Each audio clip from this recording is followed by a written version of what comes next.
শ্ৰীমন্ত শঙ্কৰ হৰি ভকতৰ জান যেন কল্পতৰু তাহান্ত বিনাই নাহি নাহি নাহি আমাৰ পৰম গুৰু। জয় গুৰু শঙ্কৰ কৃষ্ণ।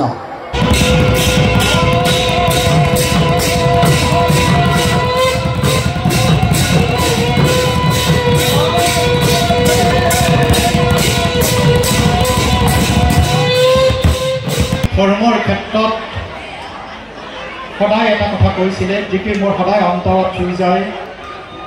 প্ৰথমতে চাউল কথা, তাৰে পিছত গুৰু কথা। অৰ্থাৎ এইখিনিৰ পৰা আমি এইটো বুজিব পাৰোঁ কৰ্মই ধৰ্ম।